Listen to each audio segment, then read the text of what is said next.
First off, I appreciate you guys sticking around. It was a long game, but I hate it that we couldn't get a win for Razorback Nation. I hate it we couldn't get it for Coach Pittman. Credit to Florida, a really, really explosive, experienced team that's probably deserving of every accolade and ranking that they've got. I was impressed with them trying to game plan against them, and then on the field, they're good in every area.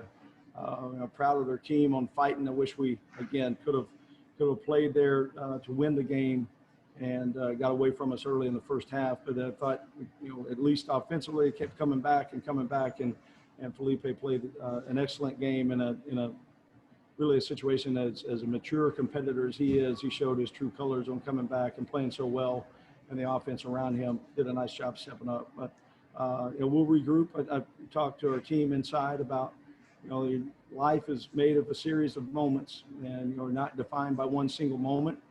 Just like we won't be defined by this moment, we're defined on how we respond to this. And our guys will be hungry to get back to work and play at home next Saturday against LSU. Tom. Hey, Barry. I know you tried a lot of different things against that offense. What do you just credit them for having answers, or did you guys help them at all? Yeah, I think number one, they're really good. I don't want to take anything from them, but man, we look at this third downs. We had a couple there early that the ball was tipped. They came up with a catch. We just couldn't get off the field on third down, and then we were dropping in the zone and not bringing pressure. And they're good up front, and we weren't able to hold up long enough in our zone coverage concepts. And then when we tried to go man, we got beat. And there were times that mixing and try to keeping it off balance, and we couldn't ever really get in front, and couldn't find a way to get in front and get them in third and long. And then when we did on a couple of third downs, they got off the field. So, credit to them. We've got, an opportunity to continue to build what we're trying to do defensively, and we're going to get back to work as soon as we get home.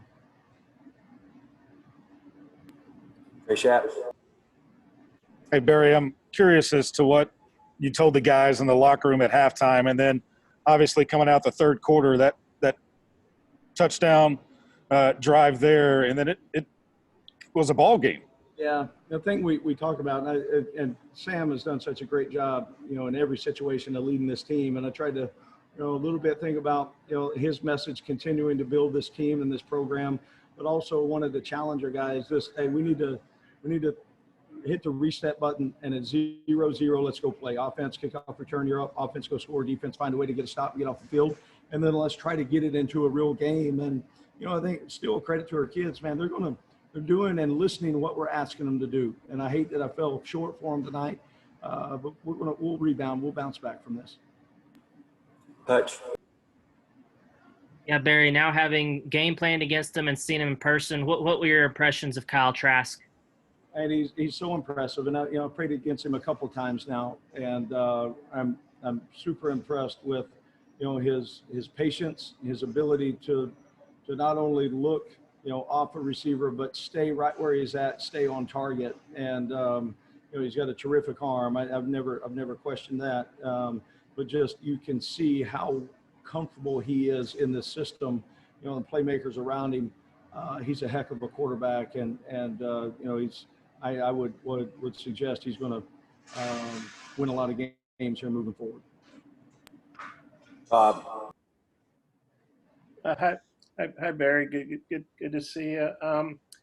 You touched on Feleipe, but like I say, given all the attention and pressure, how impressed you with how he played, and what about those deep passes to Woods on the touchdowns? What'd you think of those?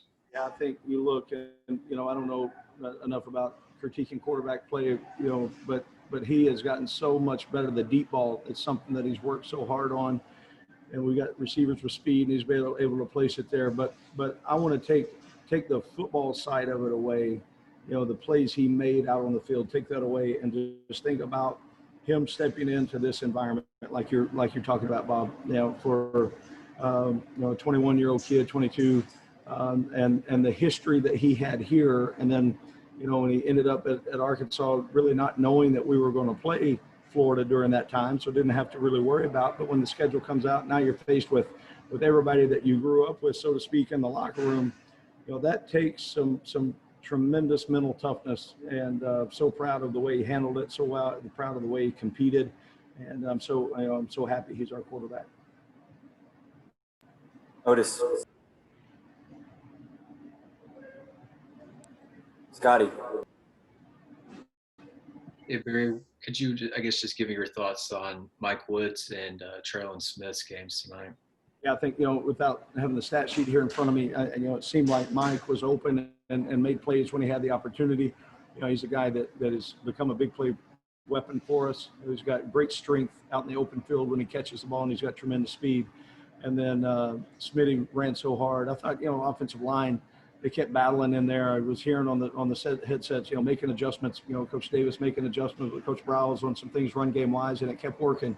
And he is 22 is a great competitor, runs so hard, so tough, and we can win games with this team, and we've done it. We're going to continue to do it, and we're doing it with guys because they're practicing, they're preparing, and then they get in the arena and they're going to go compete.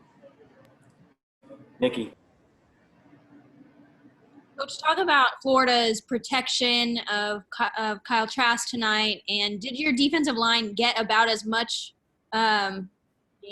in there as you thought they would, or was it just too much tonight? Yeah, I think they had great protection, and there were times where we were rushing three that I wasn't expecting us to get there or have much pressure rushing three.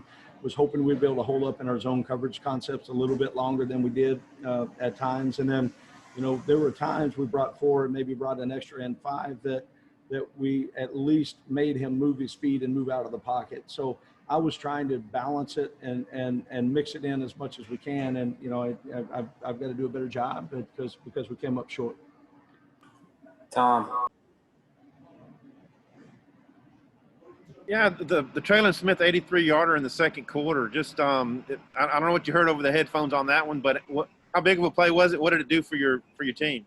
Yeah, it was huge. Anytime you can have an explosive play, and that one happened in the run game. It's so big, and the offensive line, they did a great job blocking at the point of attack. I think he made one move and inside to out on the perimeter, and then was off to the races. That was a huge play, one that we need, a big chunk play in our offensive system, and that was 11 guys doing the job. Is fun to watch.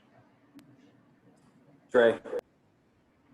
Yeah, Coach, I was wondering, 4th and 1 there, I believe second quarter, you elected to go for it.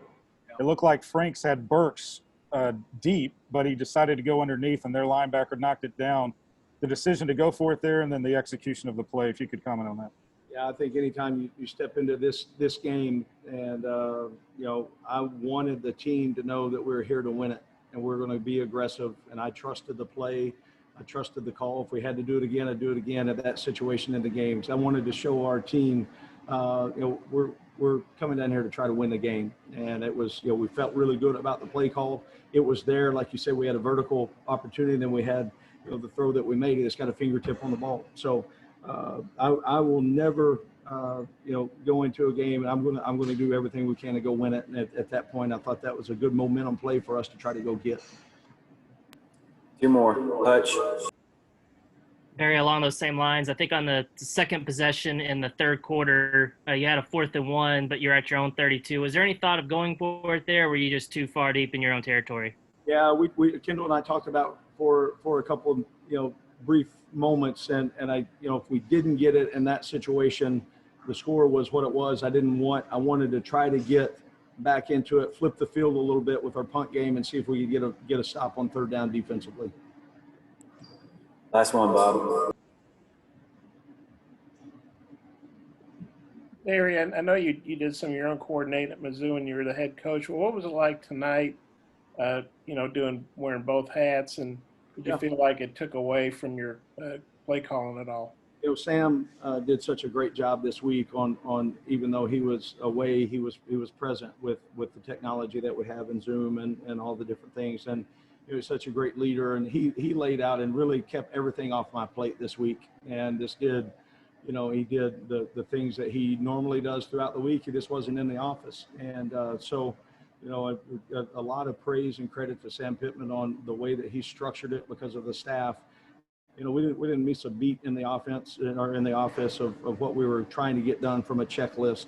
you know, from start to finish on the week. You know, I'd be lying to say I would, I think we all missed his presence, and kids rally around him, going to play hard for him. They understand he's our leader, and but he did such a great job even navigating through this week on still being present and making sure that we knew exactly what we needed to get done. And defensive staff, I thought that, pretty status quo for us this week as we went into it. Thanks, Coach.